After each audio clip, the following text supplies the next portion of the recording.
We think that the only way to get from A to B is how someone else who has what I want has done it. But that's not the case. I think the magic and the secret sauce is to zone in on what makes you unique and like fully embrace and share that, because what people ultimately want is something that's different. That's what's going to make them remember you. And what makes you different is like what's special to you. And so instead of trying to be like and compare ourselves to everyone else and be like, oh, I don't have what she has, like I didn't have like the same upbringing or experiences, or like didn't go to the same college or what have you. It's like, no, embrace your journey because you're on a different path.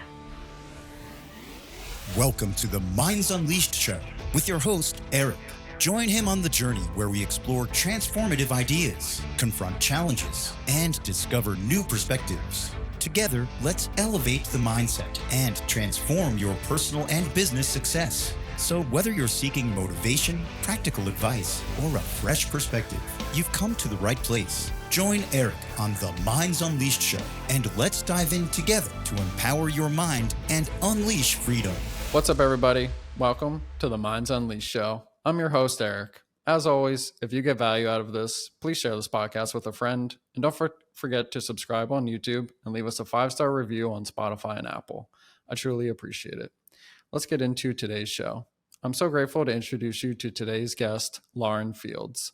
Lauren is a life design strategist, podcast host, TEDx speaker, and the founder of Fieldswell. Welcome to the show, Lauren. Hi, Eric. Thank you so much for having me. It's a pleasure to be here today. It's a pleasure to have you here as well. So I'd love to start us off with, when I was looking at your website, you had a Q&A section, and one of the books that you recommended stood out to me, which was The Untethered Soul by Michael Singer. And so I'd love to understand, how would you describe how your mindset and identity shifted after you read that book? Sure. Thank you. I'm so glad you asked this question because it would probably be the number one book I would recommend to anyone looking for a book recommendation. The Untethered Soul by Michael A. Singer is a book that completely opened my heart and mind. And it really is the start of my journey down the path of self-improvement, personal development, and spirituality.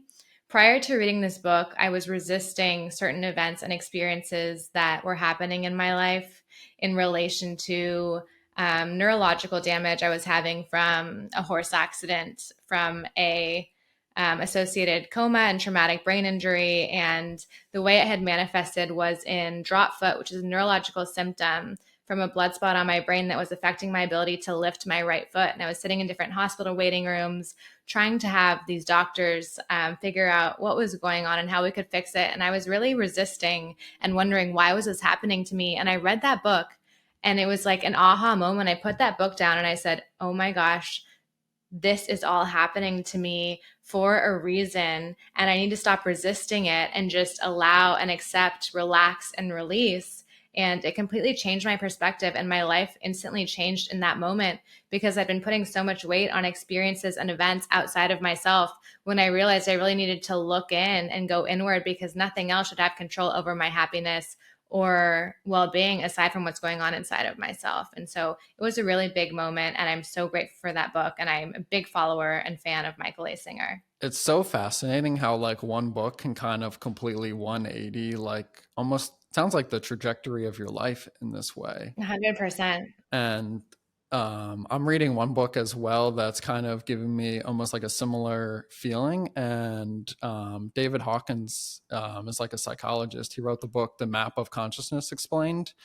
And it's so interesting how you're able to put a numerical value associated with how you're feeling and your thoughts and like your state of mind. And it's interesting to see how, as you climb that ladder of what you feel, what matters to how you feel and what you think and do is about who you are as a person, and not like the thing you have or maybe the experience you went through, but how you think and feel about other people. And it sounds very similar to this book that really kind of inspired where you're at today. Yeah. I mean, books are so incredible. I think oftentimes so many of us are looking for a mentor, and there are millions of mentors who have written books about their story to try and inspire and help other individuals who may be on a similar path or may be able to take something from their story and apply it to their lives. Yeah. And so you mentioned like you kind of had these thoughts and feelings that you were resisting. Like, what were some of those? Kind of like thoughts like, many limiting self-beliefs that we may have. Why me? Why did this happen to me? Like,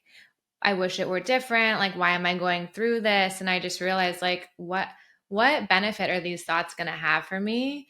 And Singer phrases it like we're all walking around with all these thorns, which are in our bodies that are past experiences that we wish were different or that didn't happen. And each time we have these thoughts, they're just pushing these thorns deeper in.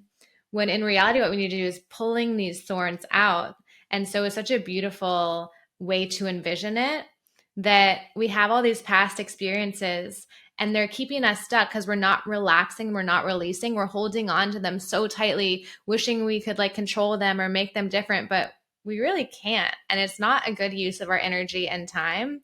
And so those were some of the limiting beliefs. Some of the things that I was resisting was just things that had already happened in my past. And I really needed to move beyond them. And this book helped me do that in an incredible way. So I'm curious, like, so how would you describe like pulling a thorn out for a limiting belief, whether it's of your own self or something you see within people that you coach? Yeah, so I have a few different strategies I like to do because one of my favorite scientists and speakers is Dr. Joe Dispenza, and he has a show on Gaia Network called Rewired. And when he explains the way that we think, there are statistics that show we think on average 60,000 thoughts a day. Of those 60,000 thoughts a day, up to 90% of those thoughts are repetitive and up to 80% are negative. So often what are keeping people stuck are these negative thought loop spirals. And so there are different ways we can start to reprogram our subconscious mind, which doesn't know the difference between real and imaginary. So the way I like to do this every morning, I wake up and I say thank you. And I say, how do I want to feel today? Who do I want to be today? And then I go and I sit in my morning meditation in front of some red light therapy. And I do a meditation visualization and affirmation practice where I repeat 5 positive affirmations. I am love. I am light. I am abundant. I am worthy. And I attract everything I desire. And then I flash images of the future that I want to create for myself. And I'm sitting there envisioning that. And I'm just taking inventory of my thoughts. And this is how I start every day with intention. And this has been a total game changer. Other ways that we can start to rewire our subconscious mind, again, it's the positive affirmations. It's choosing again, if we don't like the way that we're thinking, choosing a different thought. And that doesn't have to be the polar opposite, but instead of a thought that's like, I don't want this to happen, or like this isn't going to work out, instead, like, what if it does work out?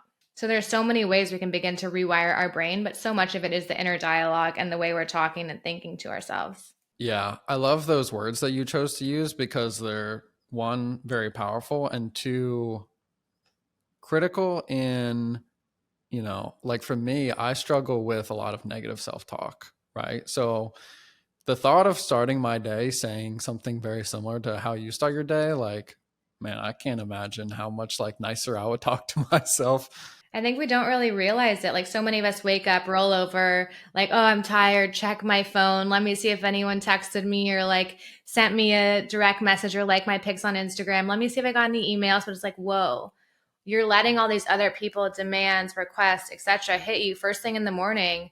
And you don't realize how much this comes to impact your thought process, the way your brain's thinking, when instead you could be starting your day with, again, my phone sleeps in the kitchen. I have it on sleep mode from like 8 p.m. to 8:45 a.m. That's my time.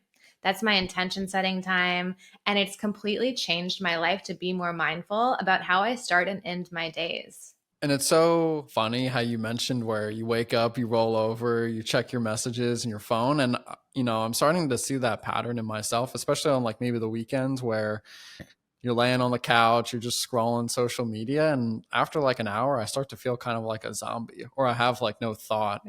So Yeah. it's very interesting. It takes a lot of discipline. Like, there's so many times I want to like go grab my phone instead of like sit in a meditation for 15 minutes and like look on Instagram. But like, it's having that discipline and rinsing and repeating it day in and day out. Like, your whole reality starts to shift. Yeah.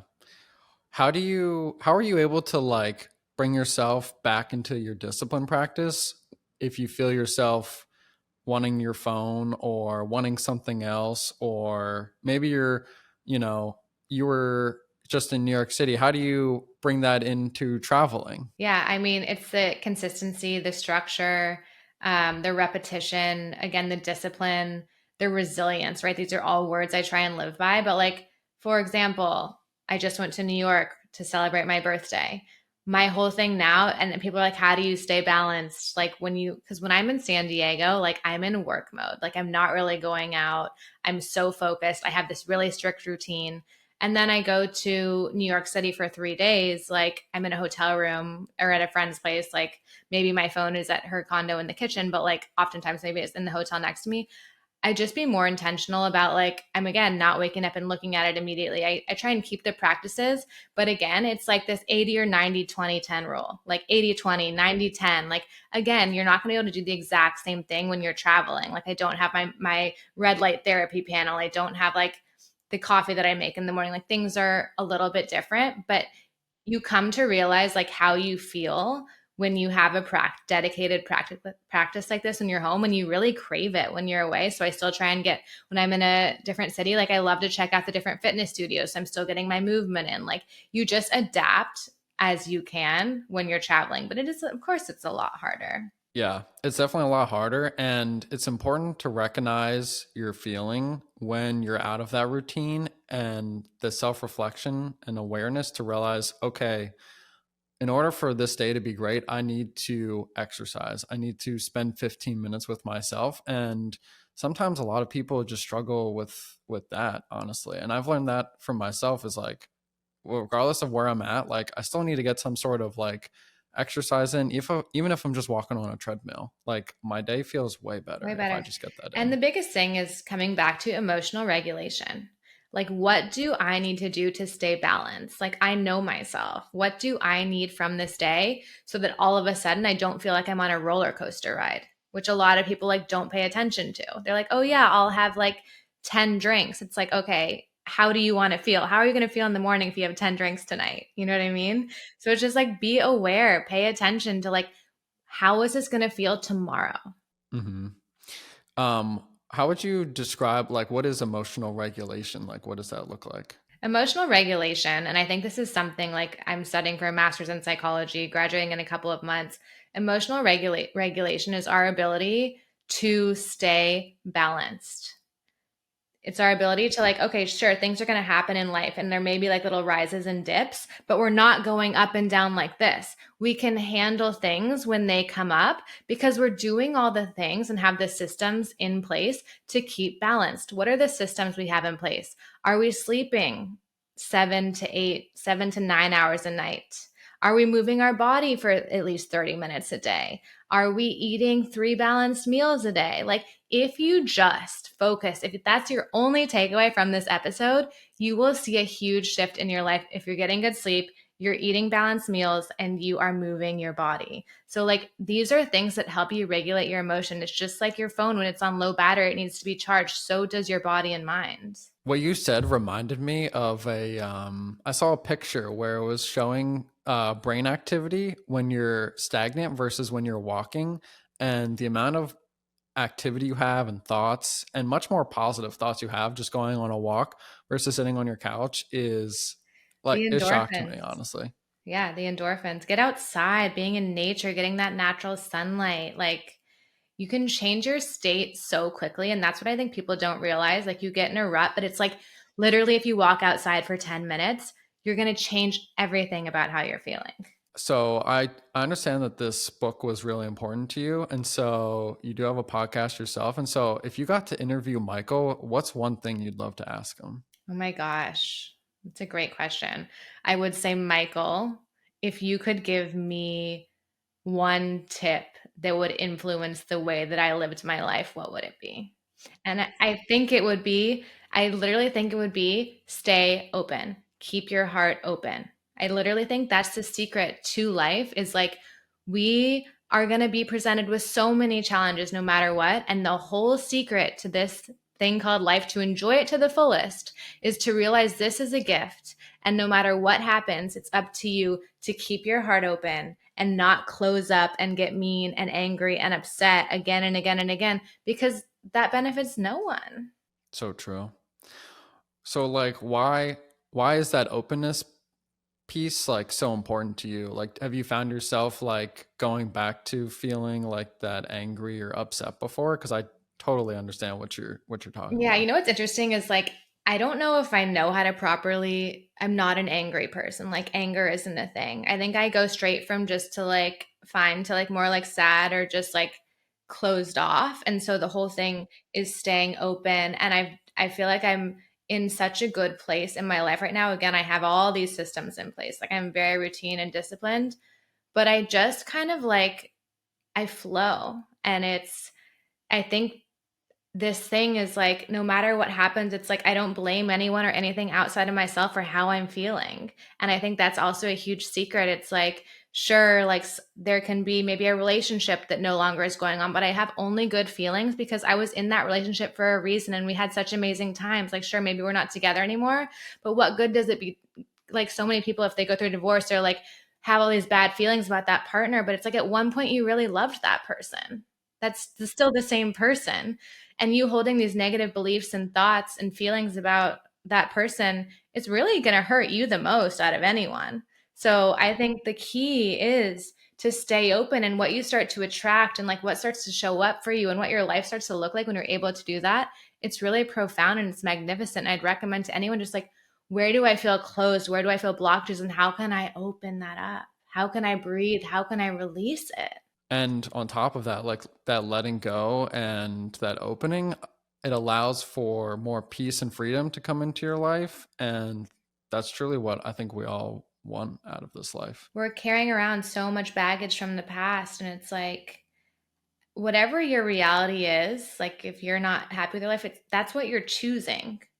And so, like, how can you get back in the driver's seat of your story, take control of the way you are telling that story to yourself? And how can you rewrite it so that you enjoy your life a bit more and so that things start to brighten up for you? Because that's totally in your control. Yeah. And so many people love to play that victim mentality mindset over, oh, I have kids, I can't go to the gym in the morning. Whereas like I'll see Nick Bear, who's got his wife's pregnant, and he wakes up at like 6 a.m. to run, takes care of his kids. So like, I mean, I don't know how he has a routine or structure.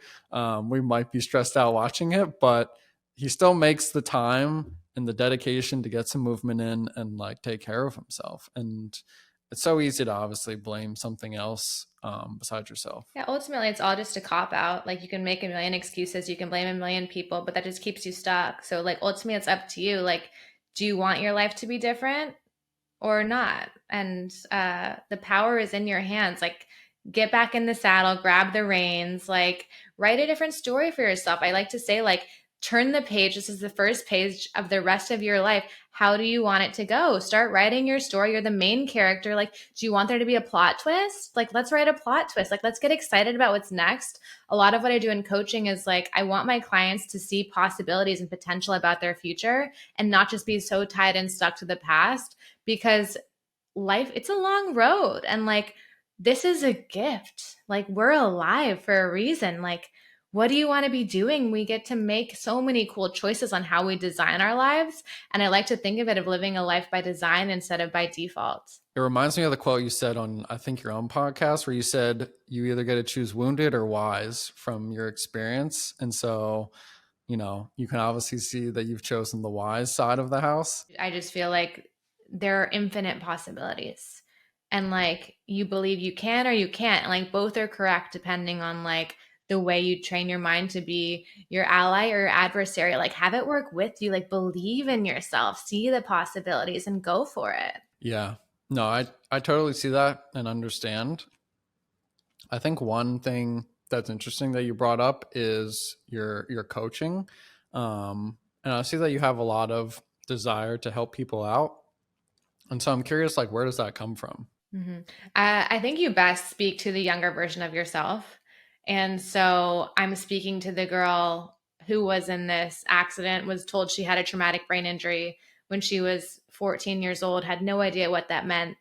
Years later was going through these hospital visits, waiting rooms, nerve damage. And then she dove into like developing herself and learning about what it meant to like rebuild yourself and to go inward and do that inner work and come out of the other side.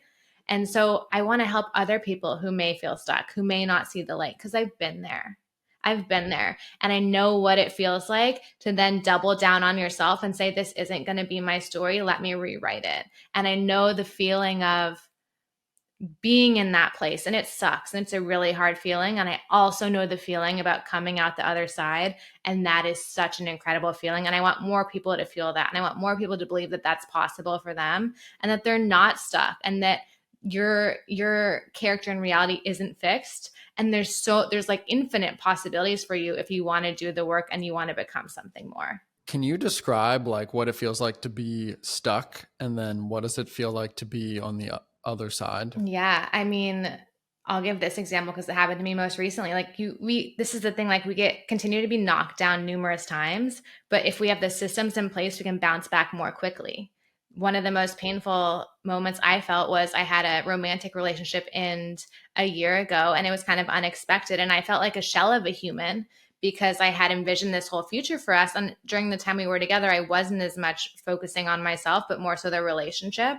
And so I walked out of this feeling kind of empty because part of me had died because I was no longer with this person. And that made me really sad. And I said, I don't know where my life is going. Like, I don't know what's next for me. I feel really empty. Like, I thought that was going to be it. I'm like totally thrown off and lost and like just was in total darkness. But like, I just said, it's time to rebuild. Like, and I had someone on my podcast yesterday, Natalie Susie, who teaches a psychology class at UCSD called The Pursuit of Happiness. And she calls these moments cocoon moments, which I so love. She said, I used to call them ditch moments, but now I call them cocoon moments. And so these moments where you feel like you're brought to your knees, this is a cocoon moment. This is a moment for you to rebuild and come out like a whole new leveled up version of yourself. So thankfully at this time, I was already studying for a master's in psychology. I said, I really have always wanted to build a coaching business. I have always wanted to start a podcast. I've always wanted to give a TEDx talk. And I said, what do I need to do to make all of this happen? And I literally day in, day out started to build, started to create, started to like reach out to people, started to say like, how can I land this TEDx talk? Like, what does that look like? What can I talk about? All of these things. And like, I started walking that path and believing in myself and building myself back up. And again, the systems, the 8 hours of sleep, no alcohol, no caffeine, no partying, no going out, like eating healthy, working out every day, connecting myself, surrounding myself with supportive, loving individuals, reading the books, studying the psychology, like all of it, day in, day out, rinse and repeat. And all of a sudden, things started happening for me. Was on the TEDx stage, met someone there who was starting a podcasting division, launched the podcast, started getting coaching clients, and all of a sudden I felt like, wow, we really can do all the things we want to do if we like make a plan, break it down, and start taking the steps. Like, what really is holding us back beyond our own mindset and belief in ourselves? Yeah. And what I'm hearing is that, when you set your mind to something, like you're 100% committed, right? Like you're not backing down. Your sacrifices are the going out or the caffeine or something else. Did you have like a inspiration or a parent kind of show you this like commitment and determination? When I was younger I lived in New York City, straight out of college. I've always been really disciplined. I grew up, I have an older brother, half brother who's 20 years older, but I grew up just me in the house. So I was young. I started riding horses when I was 6 years old. I was riding numerous horses a day, competing like really seriously. So that taught me so much discipline. And I was competitive. Whatever I was going to do, I always wanted to be the best at it. But for a long time, like after college, I lived in New York City. I eventually worked was executive assistant for a CEO. And so like her discipline was off the charts. And so that taught me so much how to build a business and building a business. And I had a really strong work ethic, but I always wanted to build my own business, but I didn't fully believe in myself. But I was doing all these different certifications, health and wellness coaching, life coaching, then a master's in psychology. So all of that taught me what are the key ingredients you need to really build yourself up and become the one who can do all of these things. Like, how do I regulate my energy? How do I become the woman who can do all of these things that I've dreamed of for myself? So I think that's where it came from. But I think what has helped has been having parents who really do believe in me and support my vision, and also make me feel like I can do anything that I set my mind to. That is like a big difference maker, for somebody growing up, especially at like, you're at like a young age doing the horse competitions, but you can apply that to any sport really, right? And I feel like if you're a child and you get that love, you get that support, like you feel like you can almost like, as a kid, like climb the mountain, do the thing that you could probably be shocked to believe in yourself today. And so it's very interesting to kind of to see that inspiration. No. So I mean, it also is studying psychology. Like that's where our self-worth and our self-confidence begins, is the attachment that we form to our primary caregivers. So the kids who were given unconditional love and support, they step into the world confidently. They believe they can make friends. They believe they can do any tasks they set their minds to. And this starts to form our identity. If we have secure attachment at home, we believe we can go out into the world and securely attach to other friends or romantic partners or career, we can get this job, or we're more confident. Whereas if we grow up in a household where our parents aren't loving and supportive, we may be insecure or anxious, and we that's more of what we attract when we enter the world. So this really is what sets individuals apart, is like essentially the relationship they formed with their parents when they were young. And that's totally not their choice. Like, in my belief, that we don't really choose the way that our parents are going to treat us. And the one thing I've learned along like this personal development journey is the amount of shit that goes back to your childhood and how you were raised. It honestly just gets like confusing, and it kind of just continuously shocks me. Yeah. And I think it's also what Singer talks about. It's like when you're showing up as like the angry, resistant, upset, that's like an inner child wound, like inner child showing up that is unhealed. It all goes back to that. Yeah. So there's two things I want to get into. The first one is, you've mentioned that you're like going for your master's in psychology. Do you have plans to kind of pivot into being like a therapist that's licensed? That was when I started the program. That was part of my thinking process, is that I would eventually like to become a licensed therapist. My career has kind of taken off in other directions since I've started the program. And so what I'm planning to do at this point is just funnel, which I've been doing all of the information that I'm learning in this program into my coaching business, into the podcast, into books that I'm working on, into an online course, and just build more of like a personal brand around having the master's in psychology. However, at some point I may want to go for my doctorate, but at this point, TBD.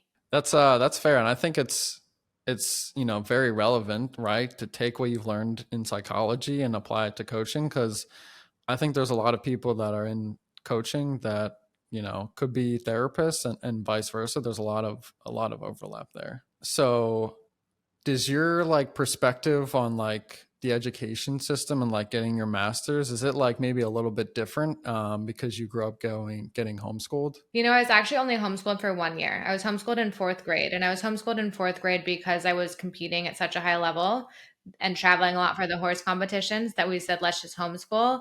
But love my father. He was my teacher, and that was essentially like a gap year for me. So I went back to school in fifth grade, and I am like I love school. I love learning. And so I 100% believe and support in the education system. And I'm so glad that I'm getting my master's. Yeah. I see a lot more like homeschooling like now, but maybe I could be more aware of it. But it's definitely interesting to see like some of the maybe thought process or like shift in dynamics. But that's kind of wild that you were so dedicated and committed to horse training that your parents are like, no, we don't think school's that important right now, like let's get you into this. That's very interesting.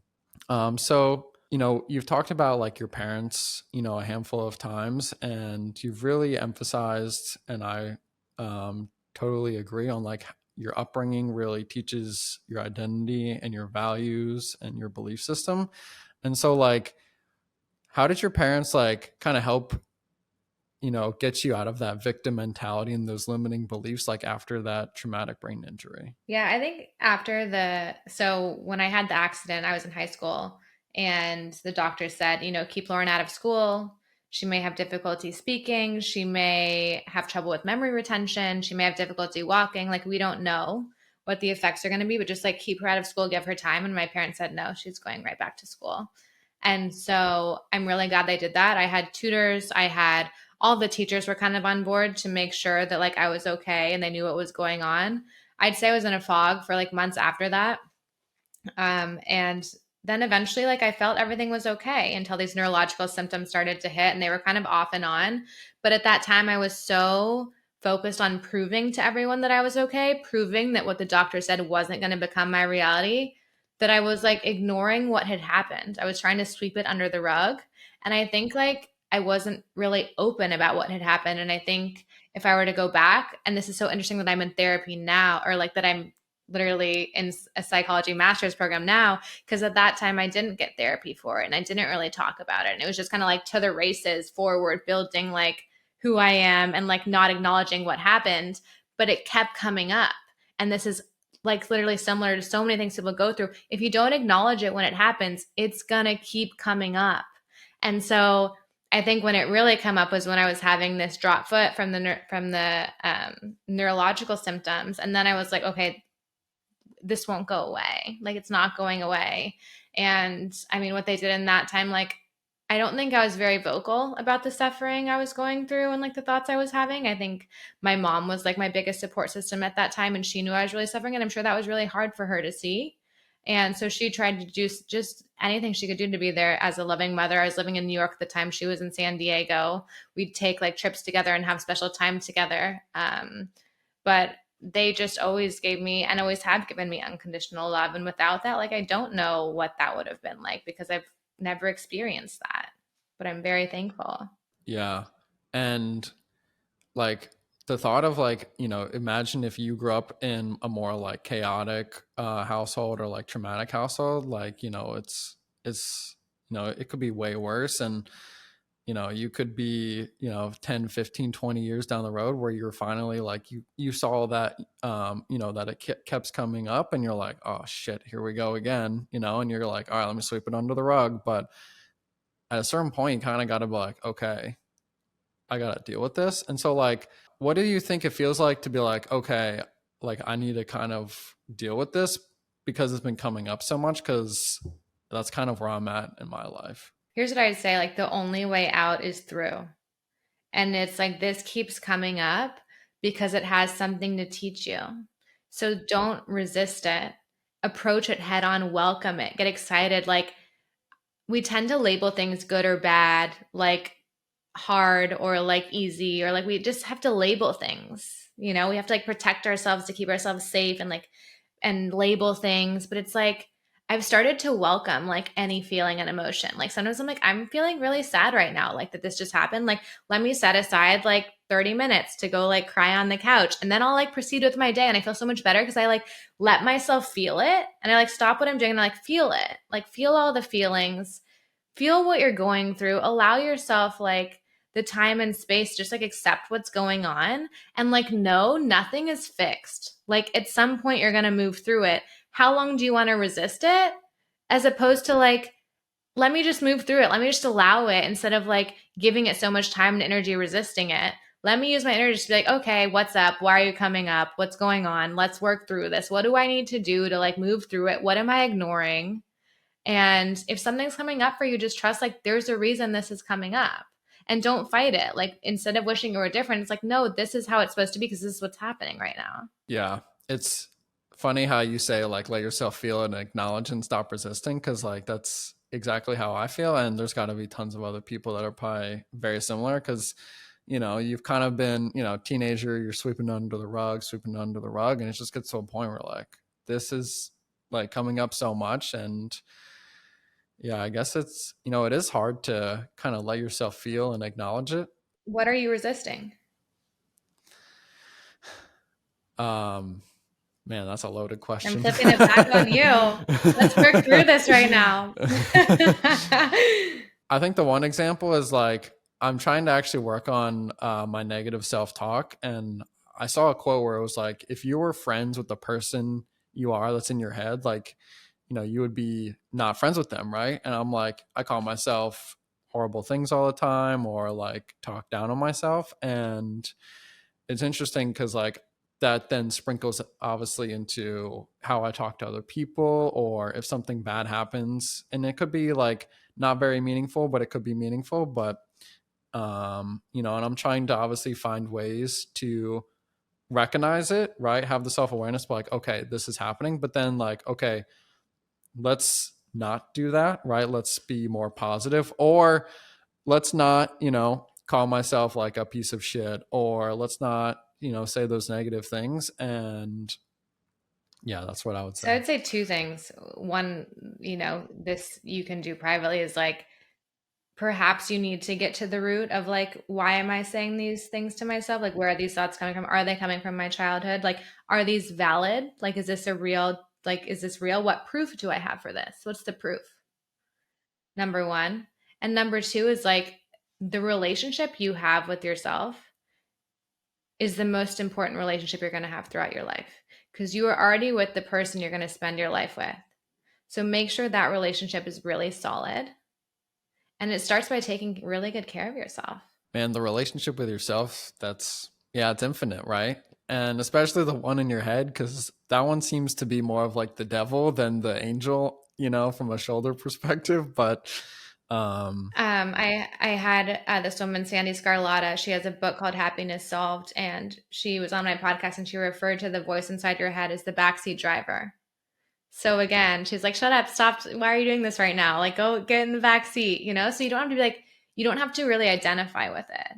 Like, you don't have to believe what it's saying. It's just jabbing away. But like, that's the backseat driver talking. right. So what do we want to think That's a great instead? analogy. What do we want to think instead? Am I supposed to answer that? Do you want me to answer that or no? Sure, if you want to, but it was just more of like a talking out loud question, but it could be helpful for you to answer that. But yeah, what do you want to think instead of what you were calling yourself? I probably just want to think like either more middle of the road or something positive, right? I guess the answer truly is like anything that's not negative, right?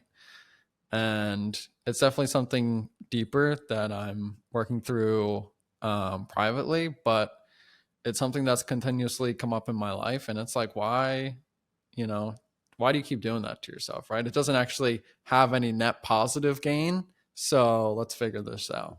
So, what I would say about talking to myself is that I need to be more positive or more neutral, right? I can't be negative. And it's something that, I mean, you said earlier, right? We have what, 60,000 thoughts a day? I mean, you said what, 80% are negative? I mean, that sounds pretty accurate. So, I don't want 40,000 thoughts negatively entering my daily life, right? That's not a friend you want to be around. That's not a family member you want to be around. Like, that's just not a good place to be. It starts with the discipline and the practice. But again, the positive affirmations, I would start journaling, like writing down, like write a letter to yourself, like talking about like the different reasons you love yourself or the different qualities like you enjoy about yourself, your best positive qualities, the way you want to feel, positive I am statements, and also you can start like looking at a mirror and talking to yourself in a positive way out loud. All of these things will really help. I think writing to a letter to yourself is really interesting because I think it allows me and potentially other people, right? Like you can sit down, you can think, but then you can also come back to it, right? Because you have so many thoughts a day. So that's an interesting one. I find it interesting too because I actually had like the idea of like writing letters to some of my family members because, maybe it's not something I've been like, I do very much appreciate some of the things that they've said to me or appreciation that they've given to me, but maybe I don't express that. So I think this letter also gives you that opportunity to express how you feel about yourself. I think that like I love writing. At the end of last year, I wrote thank you notes to like 20 to 30 of my closest friends, people I had worked with, just like thank you for being in my life. And like that felt so good for me and like so nice to like receive a handwritten note in the mail and like what did that, you know what I mean? Like took me a few hours, but I just think doing things like that, like writing people letters, telling them how you feel about them, because you never know what's going to happen tomorrow. You never know how many more times you're going to get to write this person a letter or tell them you love them or tell them they've played a meaningful role in your life, and just this gratitude. It turns out I had a lecture on happiness last week, and 50% of happiness is genetic. 10% is due to life circumstances, and that other 40% is in our control. So often we focus on that 10% that's completely out of our control, but if we focus on that 40% that we can control, we'll see huge differences in our happiness. Okay, Lauren, what are these steps for that 40%? Number 1, satisfying relationships with others. Number 2, doing things where you feel like you're in the flow.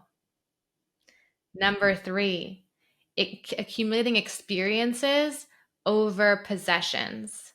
So memories over like items. Then helping others, and then lastly gratitude. So when you're having these negative thoughts, like any of those 5 steps, get in the flow, practice gratitude, serve others, work on your relationships, you know, focus on building meaningful experiences. Like these are all things that we should be doing whenever we feel stuck or in a down state, and they're really going to help. Yeah.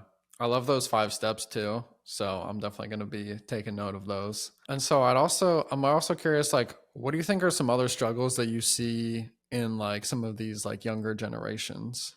Yeah, I think a big one is comparing ourselves to others. And I think this is like this highlight reel on social media, right? Like we think that we have to do it like them. We think that the only way to get from A to B is how someone else who has what I want has done it.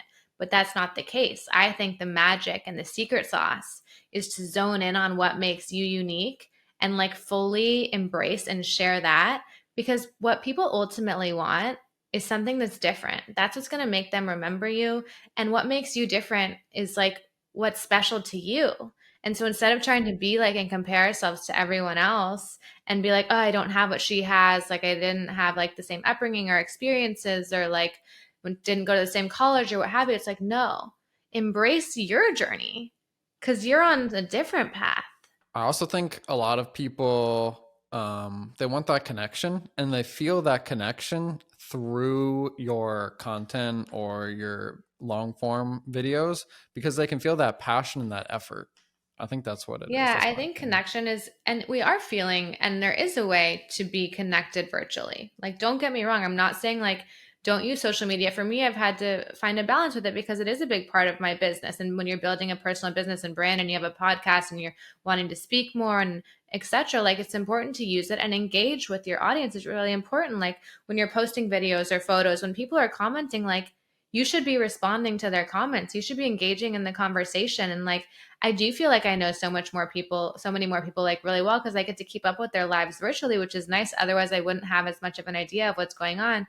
But then it's also important to like actually check in with them and see how they're doing. You know, just because they're posting a happy photo on Instagram and it's your close friend doesn't mean like everything's okay, you know, like so check in, write those letters, like send a cute little gift.